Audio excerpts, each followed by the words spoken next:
So, magandang hapon. Ayan, nakita nyo, kararating lang po nung bagong stash ko ulit.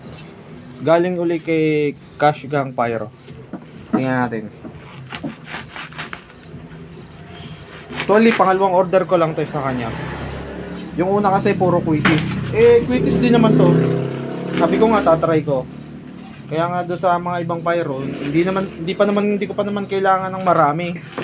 Kaya lang ako nagchat-chat sa inyo. Gusto ko sana makabahagi lang ako kahit mga pailan-ilan para matry ko. Para in case na kailanganin ko, saka ko order na madami, di ba? Alam naman yan na ibang kinukuhanan ko nito. Sabi ko, nagtatry lang ako. Ngayon, kung magugustuhan ko talaga, di saka nyo kukuha ng madami, di ba? Wala namang problema sa payment. Yun nga di ba? Medyo nabudol tayo nung isa. Sayang yung 1K pero okay lang. Tiwala pa rin tayo. Pero sana wala na ulit mabudol na ganun. Nagkamali lang talaga ako doon sa decision ko nun. Medyo nadala lang tayo, boss. Eto na.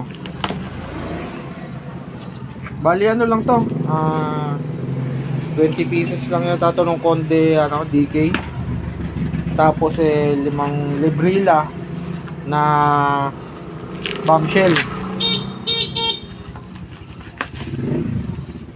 Uy, solid. Meron na naman akong Ayan guys.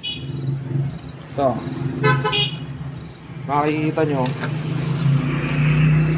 Medyo may pulbura pa siya. Parang bagong-bago pa siya talaga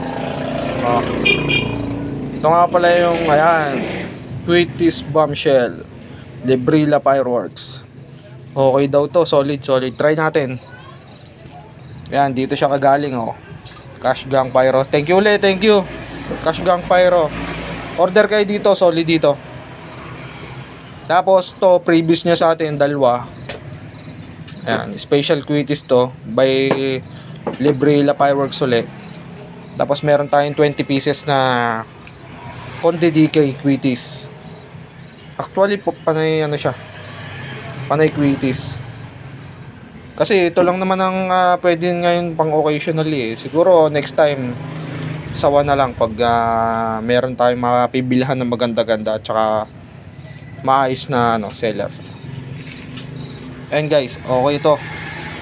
Salamat ulit sa'yo Cash Gang Pyro. Tsaka doon sa mga ibang tumulong sa akin sa about doon sa naging issue. Ayan mga ka-pyro, thank you. Enjoy lang. Para to sa birthday nung ko Okay, thank you.